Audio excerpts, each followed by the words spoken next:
Good evening, everybody, and it's Lilia and Jonathan here from the Health Hub. Jonathan, how you doing? Hello there. Good evening, Lilia. I'm doing well, thanks. Awesome, awesome. So tonight we are going to talk about, well, I suppose a little bit about the reasons why you can get sick, but also about prevention. And obviously, at the Health Hub, Jonathan and I, being in the more mature, wise age bracket, we're very keen to help people with issues that come along as the body gets older. But obviously, we understand that the biotherapies that are available at the Health Hub are absolutely phenomenal for sports people, for injuries, and for, of course, prevention, which most of us don't really think about. I mean, I was joking with you before we went live about why did you not open this place 60 years ago? But, That would you have know, been about the right timing, actually. Yeah. yeah. So if we, with the benefit of hindsight, can look back on, how our health pictures developed, and obviously when you go to the doctor, there's usually only two kind of options. Either you get to see a specialist, or you get an operation, or maybe a prescription. And we're now understanding that for a lot of issues, that's just not enough. So, do you want to start, Jonathan, with your own kind of personal story in terms of your health and what Sure. maybe could have been done differently? Sure. Well, I suppose I was my tender years going back the sort of time frame you referred to. Days of a student. You know nothing, but in those days, one beer was good and two beers were even better, kind of thing, and so it went on. But there's been a big change since my 20s and so on, but in the food industry. So I think that's something to look at. And certainly some of the things that have come to the fore, to which have made keeping healthy nowadays really difficult, is the change to the food industry and the concerted effort by the food industry to structure food and things in a way that makes it absolutely irresistible. So, and I'm talking about, they have a term called the bliss curve, which is they match the sugar and the fat and the salt content till it absolutely peaks you. But the problem with that kind of food is it's got almost zero nutrition.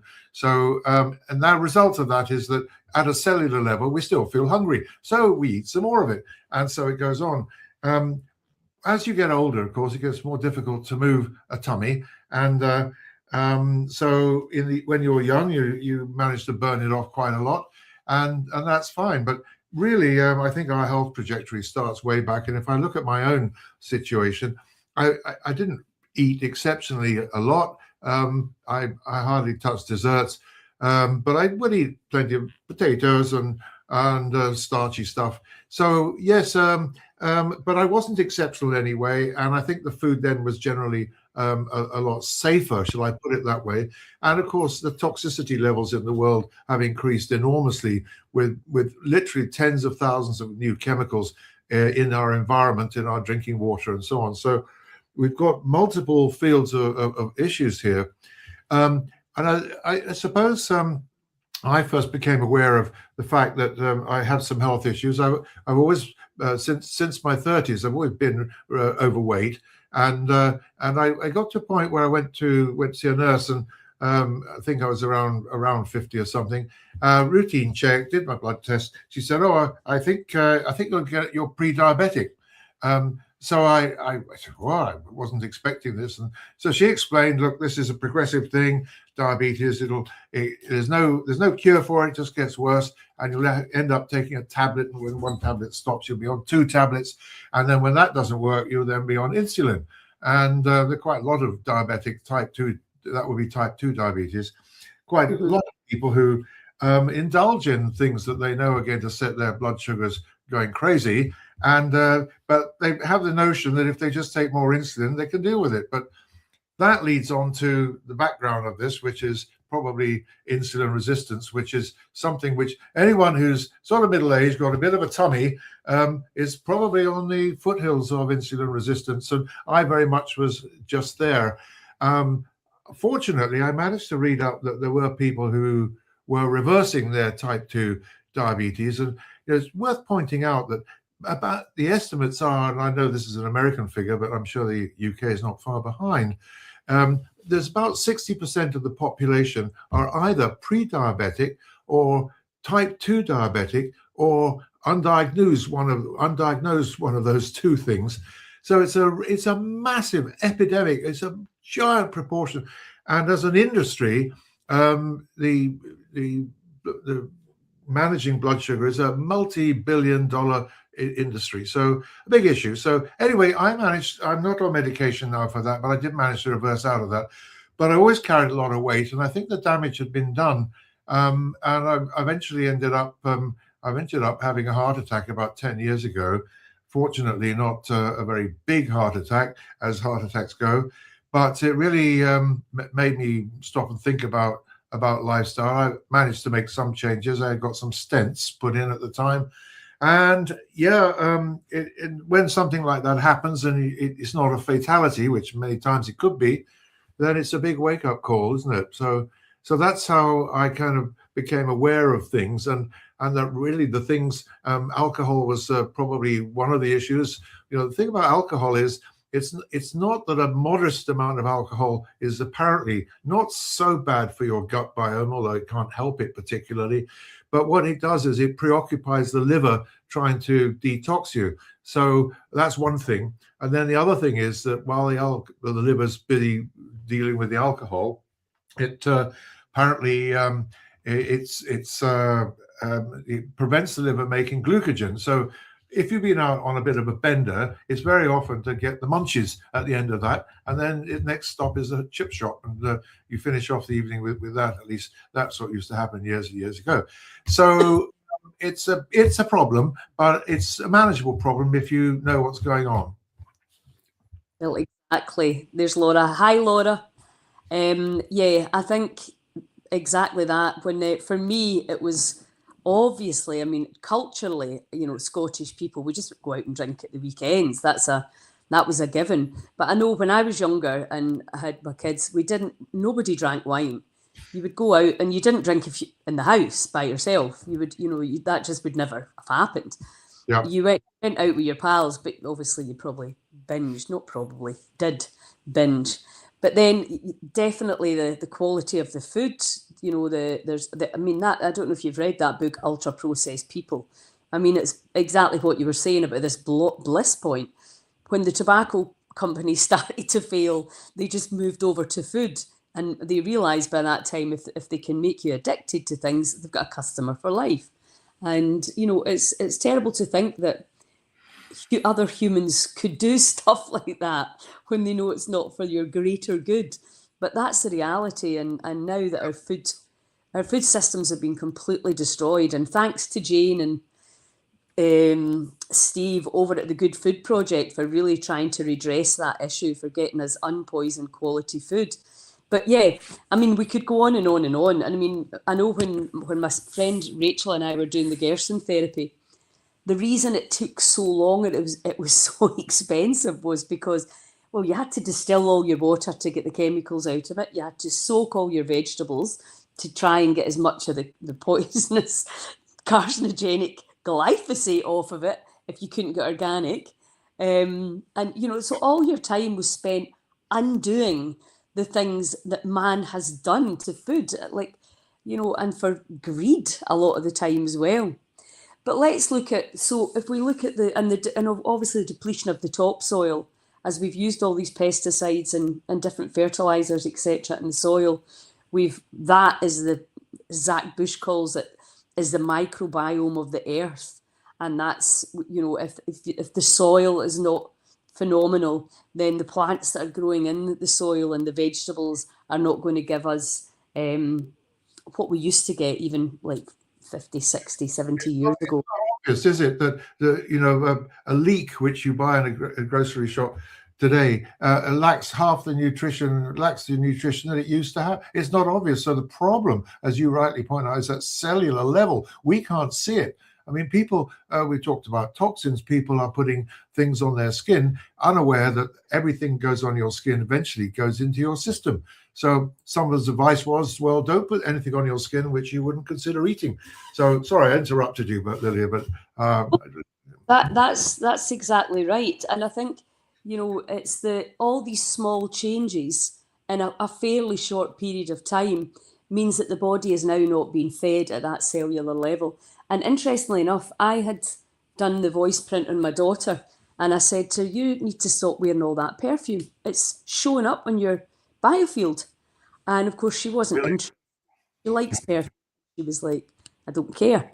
And yeah, then when she got HRT, you spray it on your skin, and suddenly it dawned on her, right, if this is going in and helping my hormones, what is the perfume doing when you spray it straight, yeah, literally? I mean, these things were just never designed to be inside the body.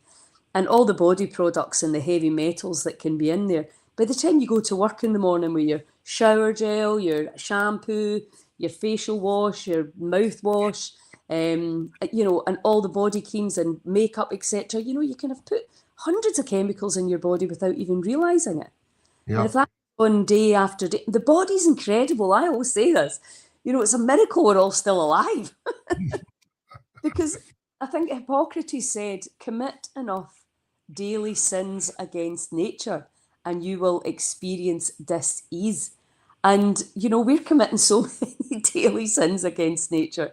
The food's not the way that God gave it to us. The water's not the way God gave it to us. The light's not the way. We've got fake everything, fake lighting. And what the bodies, you can see now with the levels of chronic degenerative disease, which is absolutely completely unnecessary once you understand. So, yeah. Yeah. Well, I was thinking just that, half the country goes to work with packed lunch sandwiches and things, and a regular sliced loaf now, it's got preservatives in it, which is why a slice of bread is still seems fresh, seems got no mold on it, it's widgy, and it's still, you can still use it, you can spread on it and things, and make a sandwich from it. But it's only that way because it's got preservatives. And guess what? The preservatives don't die just because you've eaten them. They go in and attack your gut biome. And so that's happening every time you take preservatives. And it's almost impossible to avoid it. So, yeah. So, yeah, bread is a biggie because most people in the UK have bread twice a day, usually bread in the morning and then bread again at lunchtime. And very often that one simple taking that out can drastically improve your health and your weight. And similar to you, when I was, going back to the blood sugar issue, because my friend Donal, who made 4 documentaries around the food pyramid and fat versus sugar and how fat was demonized and sugar wasn't, sugar was secretly added to everything. His documentaries, showed quite clearly that fat, don't fear fat. One of the documentaries was called that. And he said that probably one of the most basic ways to look at your health and your aging process is unstable blood sugar. If your blood sugar's unstable, then you're going to age faster. And so when it happened to me, obviously I never expected to even be anywhere near type 2 diabetes, and my blood sugar started. It was one night my kids were in. Nikki was doing the ketogenic diet, so we had the blood sugar thing out, and theirs were all like 4 point something, and mine was 8, and I was like, "What?" Because I had no idea, right? This was obviously post menopause. I hadn't realised that that's really common after menopause. Of course, it's obvious when your hormones start to change, you have to eat different foods, but that wasn't obvious to me at the time. And that whole idea that type 2 diabetes is a disease, when in actual fact your hormones are changed, if you don't rebalance them with food, you're going to have a problem. yeah, And to turn that into a dis-ease is just, it's really downright yeah, criminal. scary. Because once you understand, right, okay, I wore one of these things on my arm so that I could start to see, because I know that grains can push blood sugar up, especially for blood group O, which I am. So the grains, obviously porridge and stuff like that, isn't really a healthy food for me, not unless it's loaded up with MCT oil and nuts and seeds. So it's really important to educate yourself on what is spiking your blood sugar and what isn't. And also, I mean, I knew there was never a chance I was going on any meds for it, but also I just hadn't realised that my blood sugar was slowly creeping up. So I got it before it got, into that kind of pre-diabetes stage. Yeah. And it's a really simple, cheap thing to do to keep an eye on Yeah. what your sugar's doing. Because obviously when you get that inflammation caused often by sugar and crappy grains, that's when you become the cesspit for disease. The microbiome it gets too hot in there and critters move in that are not meant to be moving in there. Yeah. Lilia's big on critters, aren't you, Lilia? Anyway, that's a whole another exciting chapter. Where the thing is about sugar sensitivity and insulin resistance is that there's no obvious symptoms, especially in the early days, and unless you measure it with a meter of some sort in the morning, fasted before you eat or drink anything, you won't know that you have a problem. And in the UK, you should be below number 6. Lilia was saying she was an 8, and other people are 4.5, which you want to be somewhere between 5 and 6 would be ideal. In America, that number would be 100. I forget the units that the Americans use just now. But anyway, so you find that out, and then you realize, hold on, I'm edging up, and I'm not down below. At night, everything should kind of reset a bit. And if you're high in the mornings before you've had breakfast, it's definitely a wake-up call. And for something like 25 quid, you can buy a glucose monitoring kit. I've been shocked how many people I know who are seriously overweight have been to their GP and they've not been automatically checked for their blood sugars. And maybe that just, I don't know why that is, but it is a real shame, because anyone who's got a bit of a tummy and who's over 40 is probably on that slippery slope, as we mentioned. So worth thinking about, because if you can get on it now, or when you're in your 30s or 40s or even your 50s, it's never too late. You can save yourself doing a lot of damage. And insulin turns out to be a vital hormone, but it's a vicious hormone. It's a fat storing hormone. So if you eat carbs, and carbs just turn to sugar, so bread and starch and potatoes and rice and pizza all turn into sugars. If you didn't know that already, most people do. But it just means that your excess calories go straight on as fat. And the first thing the body uses for fuel is the carbohydrates, because they're very easy to get to, easy fuel, which is why the nation's fed on sandwiches and bread and cereal, cornflakes and things. So that is the problem. And insulin grabs hold. It's a fat storing hormone, as stated, but it grabs hold of other hormones in your body. So, for example, your testosterone and your estrogen end up getting grabbed by insulin and packed away in your fat cells. So, really, a tummy with fat on it is a metabolically active organ, and that is the thing that most people just never even realize. And it gets very much more difficult to lose that tummy as you get older, as I can vouch for. Well, I remember somebody asking me about the menopausal middle. This was before I had the menopause, and I was like, "What a lot of rubbish!" And then it happened to me. I was like, "What is this?" Yeah. Wrapped around my belly, and I was like, "No, I'm not having that." And that's when I realized, all right, you need to have. I can basically have far less carbs now than I could before I went into the menopause, and I think that's the case. Women, it's really obvious because we have that menopause and everybody knows that your hormones change then. But I think for me, almost like my digestive enzyme, kind of, and also just wear and tear of the digestive system. We don't have maybe the same amount of life in to break down the food, and we don't have the enzymes there anymore. And so the food is, the carbs, just the body just stores them in cells that look like fat. So it's trying to do us a favour to put them somewhere safe. Yeah. And Yes. and I Yeah, sorry. Professor Tim Noakes, he was on one of my friend's documentaries, and he said, if your carbohydrate bite point is, say, for example, 33%, and you're eating 34%, you will not lose weight. And you get down to 32% and the weight will fall off you. It's a very finite balance. And they know that as well with kids with, the ketogenic diet for epilepsy. They eat one peanut, it can just cause a fit. So it can be really, and not everybody's as sensitive as that, but some people are now because we're just living in this processed world, and the body just doesn't know what to do, and it can react very quickly to stimuli. Yeah. So Yeah. it's knowing what your bite point is, so that you can understand how to get down under that. And then, because the problem is in the West that a lot of the fat we store is toxins. When you're in the kind of in the jungle in Africa and people are round, it's a great sign. They want to be fat, but they're eating a lot of starchy carbohydrates, so it's literally just stored energy. There's no toxic crap in it, so it's a very different kind of fat. So than what we're getting in the West because of the pollution.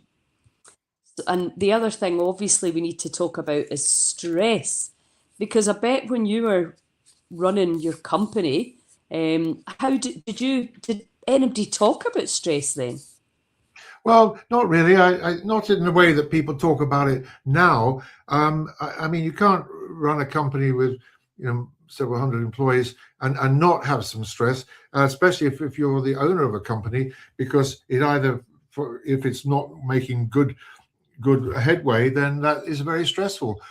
So yes, but it wasn't so obvious then, Lilia, and I became to realize that well, what is it that's causing me this need? I mean, I would relax at night with a glass of wine or something, which was a stress relieval situation, and go away just to grind down at the end of the day.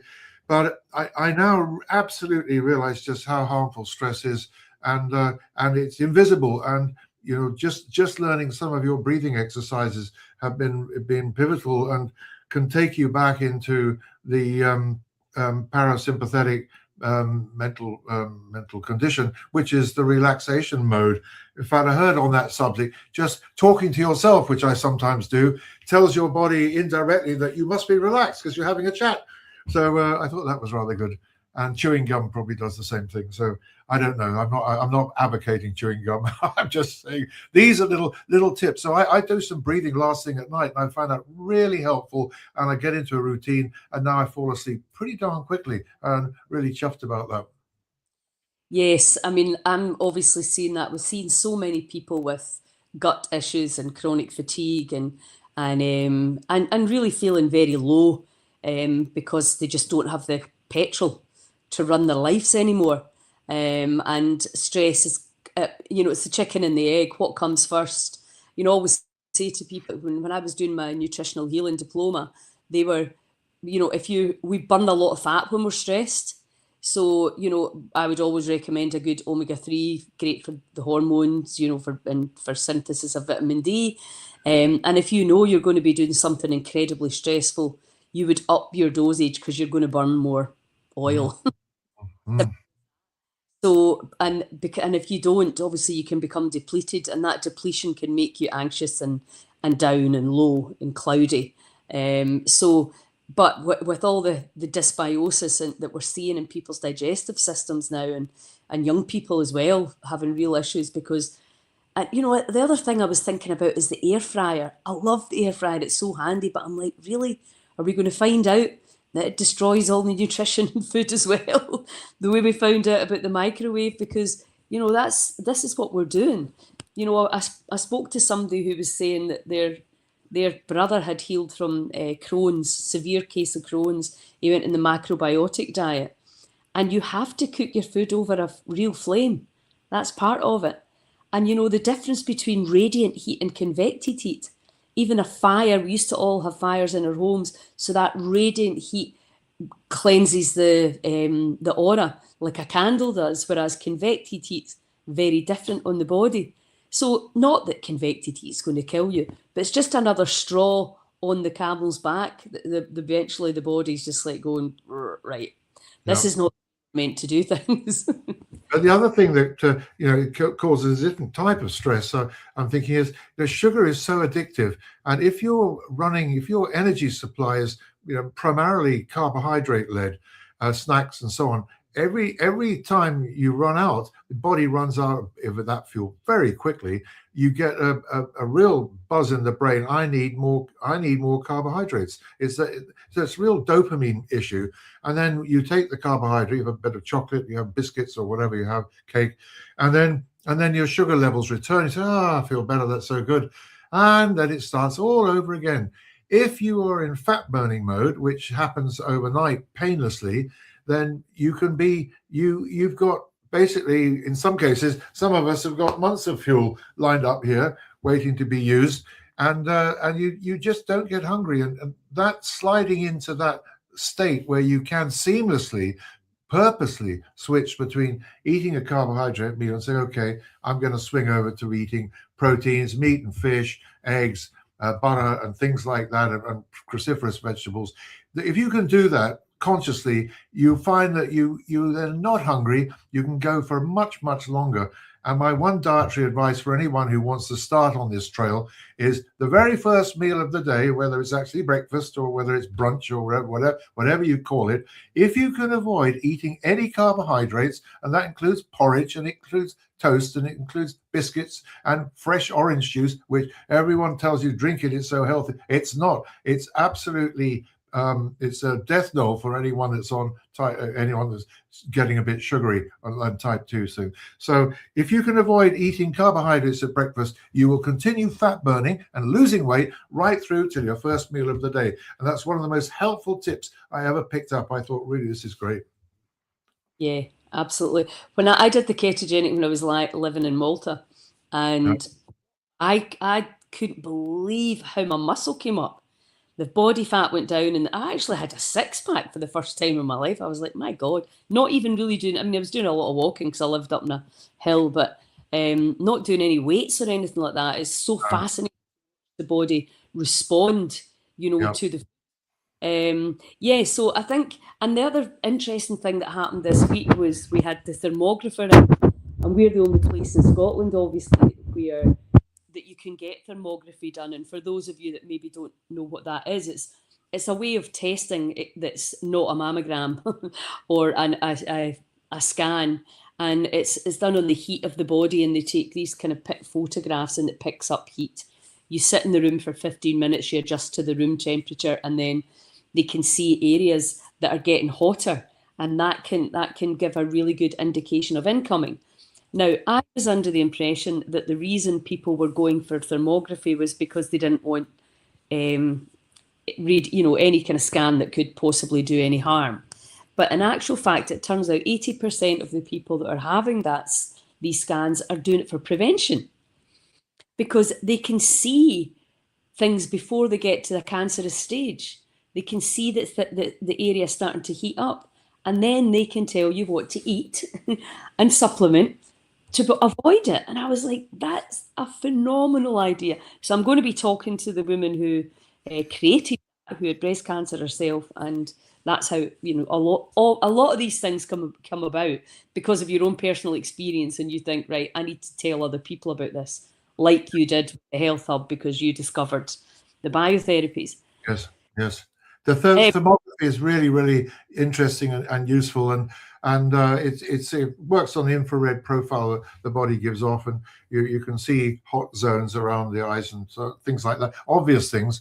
But also some women have breast cysts, and they're not actually cancerous. They're cysts. They might turn into cancers at some point, but you can see these and identify them, and there are, as you were saying, Lilia, things you can then do. One of them, for example, is a lot of times we're short of iodine, and when you add iodine to a woman's diet, a sensible amount, maybe with doctor's advice, but when you do that, a lot of times these cysts just clear up almost miraculously. So you can get some hints from that, and the other thing on thermography, it definitely is no non-ionizing radiation. So that's a big attractive, because if you're called to have one every year, and you want some reassurance, and you're a 30-year-old woman, you don't want to be having an X-ray mammogram, which is painful apart from anything else, every year of your life for the next 40 years. So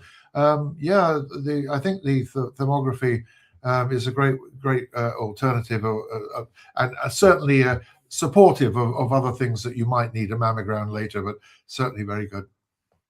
Yeah. So let's talk a little bit about prevention, because somebody said to me yesterday, "You're looking fantastic. Are you using all this stuff in here?" And I was like, "Obviously." Yeah. Yeah. And it's this, like, the biotherapies aren't just for, obviously we are very keen and passionate about helping people that are unwell, and we know that the biotherapies can really help give people energy back, and we can speed up the recovery and the healing process, and we've seen that, and we see it regularly. But in terms of prevention, which is, we usually like to wait for the massive wake-up call. As Joe Dispenza always says, don't wait for the dark night of the soul. Take steps now. And I think you're probably more likely to, it's once you get older, you start thinking, right, I need to start looking after my body, because I don't want my kids to have to look after it for me. Especially when you can't really trust your kids. So I think, right, I want to be able to do as much as I possibly can do, right up into my D-Day. Yeah. Ordered a heart attack, over and out. That's Yeah. for me. Die young at an old age. Yes, exactly. And I think, we know that this thing that we call aging, we're aging in a way we just simply don't have to age. And I think what's brilliant about the biotherapies is, for people, I always say, if once you start to get a little bit of energy, you can make better choices. Because the reality is, when you're down here, your thinking's low, you're in apathy and grief and fear, then you're not going to make the great choices that perhaps you have to make in order to dig yourself out of the hole. And that's what I love about the biotherapies. You can come and gently energize the body. You can do the hyperbaric, you can do the red light and the PEMF. You don't even need to go on the EWOT at first. Just start to give the body that energy, and then we can start to lift people out of these really kind of heavy issues, as well as the prevention, and obviously the sports and the sports rehab side of it. Yeah. Have you got to add to that? Yeah, well, I suppose everyone feels more inclined to go out and do healthy things if they've got a bit more energy. And one of the things that the biotherapies at the Hub do, they don't require an awful lot of input. I mean, two of them, one of them you're sitting or lying, the other one you're in the red light, you're lying down typically. And then the oxygen, you can be sitting down and enjoying the hyperbaric, or you might be doing gentle exercise at your own limit, your own desired speed on a treadmill, and breathing pure oxygen. And that is so energizing and so innovating, and it just makes you feel just the same as a sunny day does. Look, I feel good. I think I'll go out and I'll do some gardening or something.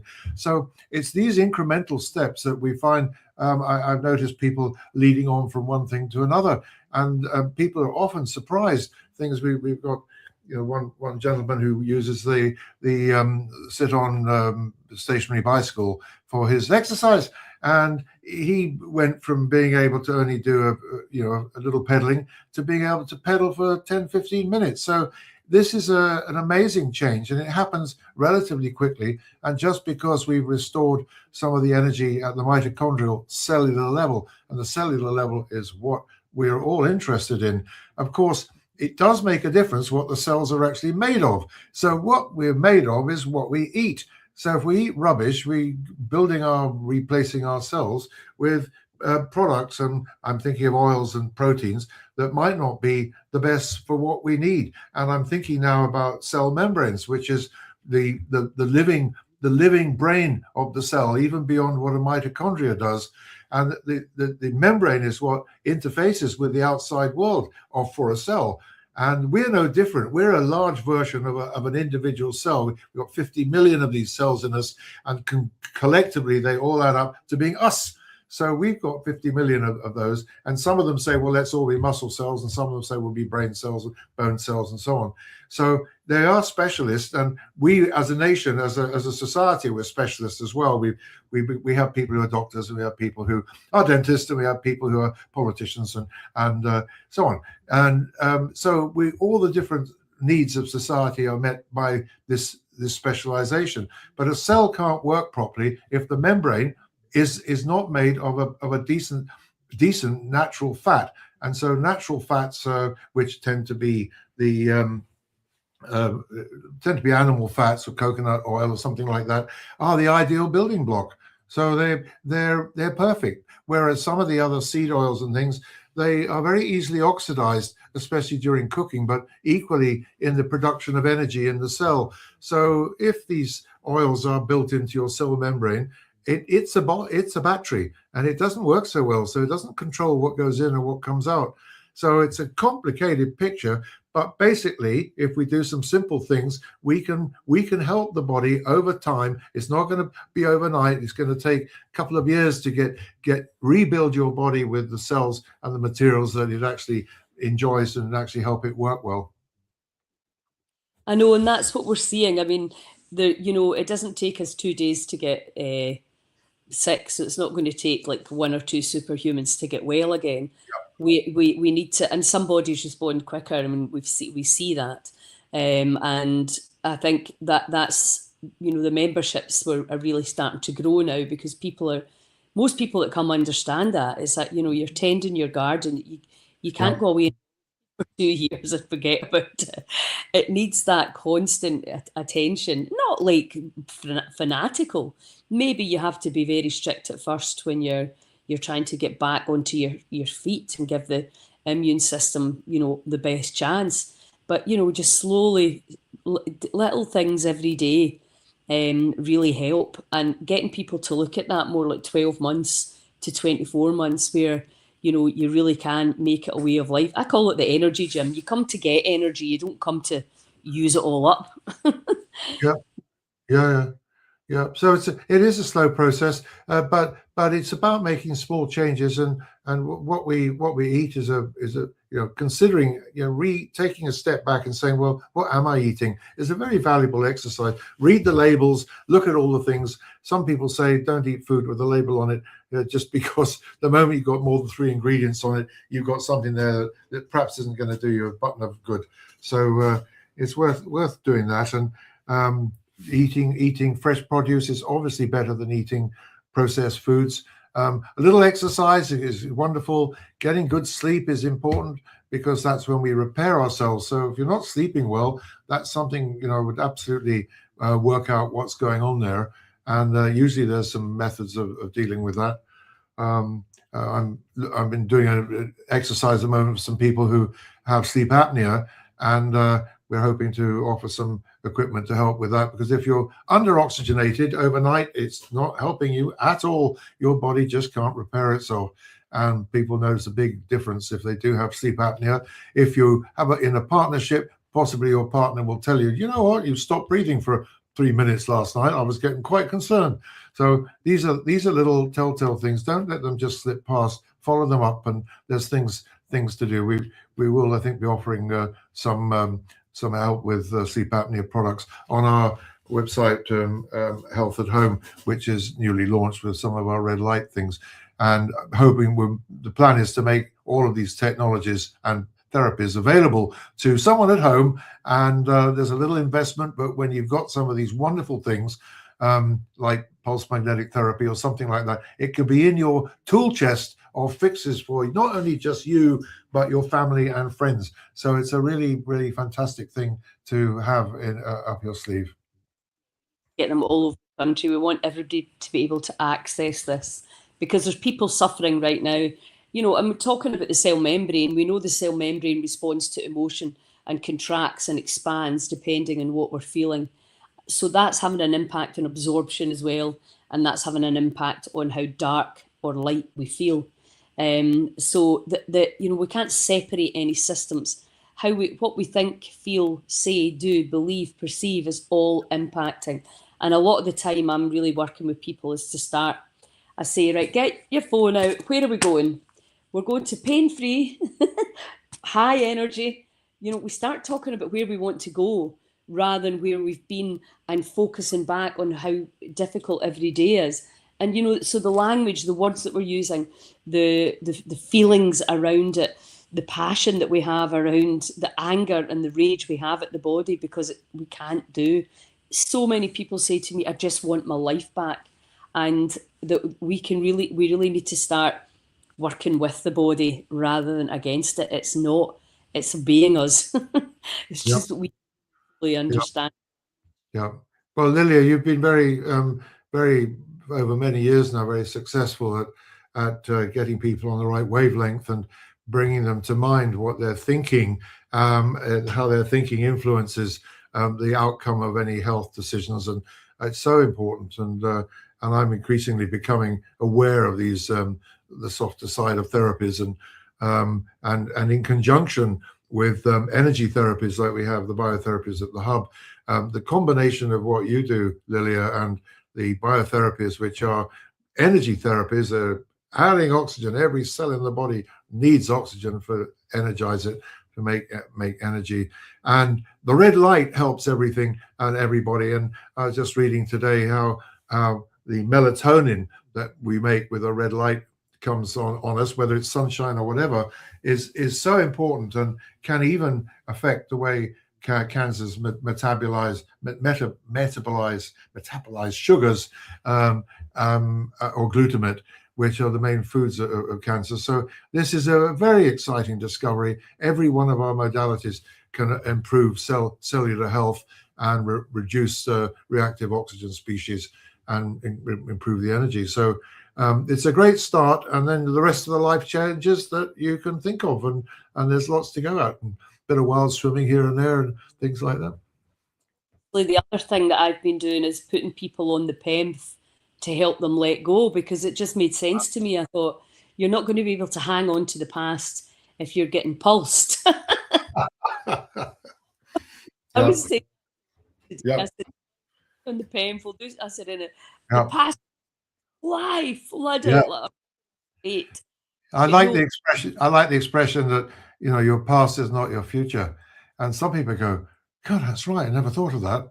And it's true. Every day of it's true. Tomorrow is the first day of the rest of your life, so you might as well have some fun. Journey of uncertain destination. Let's enjoy the journey. well, I think that's us good for the night. If anybody watching this that's not been to visit us at the hub yet, please come and visit. Amazing memberships and support for you if you're struggling with your health, and if you live in an area where you can access that easily. We're starting to run sort of community days for people so that we can get everybody together, because it's got to be about people supporting people. And very often it's really helpful if other people are going through the same thing as you. They understand, because so much of chronic fatigue is invisible. People think, even say, you look fine, you look great. And that can make things even worse when you're feeling so depleted. So anyway, yeah, come and visit us. We do free discovery calls. We've got the Health at Home website now to get some of this amazing stuff into your home, your community, your business. So have a look on there. And if you need any advice or anything, come for a tour or a free discovery call, and we hope to see you at the hub really soon. Okay. Fantastic. We love your feedback, however it comes. A little mention is just fantastic. And apart from anything else, it tells other people that there's some things that can be done, because a lot of people don't know where to turn, and getting appointments now for a prescription doesn't seem to have the attraction that it used to have years ago. So yeah, there's a lot to learn, and taking control of our own health is so energizing and so important. So do come and see us, as Lilia says. Okay, guys, any questions, just pop them in the box and we'll get back to you. Thank you, and sleep well, sweet dreams. Cheers.